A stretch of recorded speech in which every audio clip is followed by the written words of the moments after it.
Монгол Улсын эрүүл мэндийн яам Интерплас олон улсын эмч нарын байгууллагын хамтын ажиллагаа 2008 оноос эхэлжээ. 2015 онд Австралийн эмч нарын баг түлэгдэлтийн дараах сорив гэмтэлтэй хүүхдүүдийг үзэж зөвлөн 5 хүүхдэд үнэгүй мэдсэл хийж Монгол эмч нарт сургалт явуулсан байна. Энэ удаад тусгай баг 5 хүний бүрэлдэхүүнтэй Монголд иржээ. Тэд гэмтэл согос үүдлийн үндэсний төв Хөвсгөл аймгийн нэгдсэн эмнэлгийн эмч нартай хамтран Бүрэн хотод ажиллаж энэ сарын 17-наас 20 хүртэл 40 гаруй түлэгдсэн хүүхдэд мэс засал хийх юм байна. Хөвсгөл аймгийн нэгдсэн эмнэлэг дээр очиж түлэнтхийн шахал сорив тэгээд тэгээс болсон алсны тийм эмгэг өөрчлөлт сорив засах мөн үе мөчний хороо гар үе мөчний тийм шүрмэс татсан хэлбэр өөрчлөгдсөн ийм хаалга өвчтнүүд мэслийн чиглэл хийж хөл гарын хөдөлгөөнийг чөлөөтэй болох сорвын арилгах аль шилжүүлэн суулгах хаалга хийх ийм зорилготой ирсэн баг байна.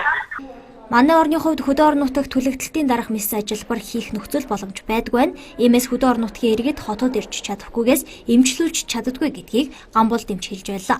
Түлэгдэлтийг гүн хэсгээр ангилдаг. Тухайлх юм бол арьсны давхрах түлэгдсэн тохиолдолд өнцөг, булчин хэсэг рүү орвол 4-р зэргийн түлэгдэлт гэж үздэг байна.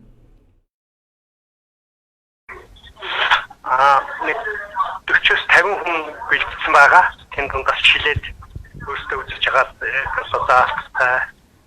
шаардлагатай хүмүүсийн хангалттай авчир. Эмч нар хэддэг удаа ирж байгаа?